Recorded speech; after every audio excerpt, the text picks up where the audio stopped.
Hello everyone, जसं की मी तुम्हाला मागच्या व्लॉगमध्ये सांगितलंच होतं की आम्ही भवानी माता मंदिरात जाणारच आहे। तर हे मोर्शीवरून साधारण 4 ते 5 किलोमीटर अंतरावर आहे।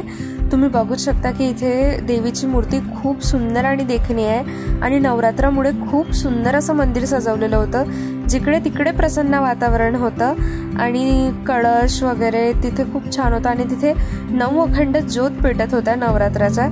तर ते खूपच छान होतं, काहीतरी वेगळं। आणि इथे मग पहाडांचे भजन वगैरे चालू होते, सगळीकडे भजन वगैरे चालू होते। आणि मग इथे काळ्या दगडाच्या देवांच्या मूर्त्या होत्या। ही सरस्वती देवीची मूर्ती आहे आणि जी दुसरी मूर्ती आहे तिथे नाव नव्हतं लिहिलं, तर मला माहिती नाही ती कुठली मूर्ती आहे, पण ही पण खूप छान आहे। कमेंट सेक्शनमध्ये नक्की सांगा जर तुम्हाला माहिती असेल तर।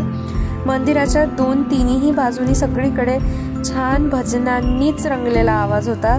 जिकडे तिकडे भजन चालू होते, पावसाचं वातावरण होतं आणि ते जरा निसर्गरम्य ठिकाण असल्यामुळे छान वाटत होतं। आणि तिथेच शंकरजीची मूर्ती आणि पिंड वगैरे पण होती आणि त्याच बाजूला मारामाय मातामायच्या पण मूर्त्या होत्या आणि ते सगळं काही मंदिराच्या आजूबाजूलाच होतं। तर खूपच छान होतं आणि असं छान ते मंदिरचं एंट्रन्स होतं की खूप सुंदर होतं। आणि मंदिराच्या पुढेच इथे सगळी अशी नवरात्राची पूजा मांडली होती, हवन कुंड वगैरे चालू होतं, तिथे हवन वगैरे पण होत असतात आणि देवींचे पाळणे वगैरे पण खूप सजवले होते सुंदर देवींसाठी।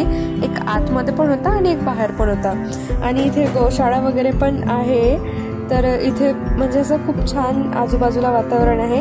व्हिडिओ आवडल्यास चॅनलला लाईक, शेअर आणि सबस्क्राईब नक्की करा। थँक्यू।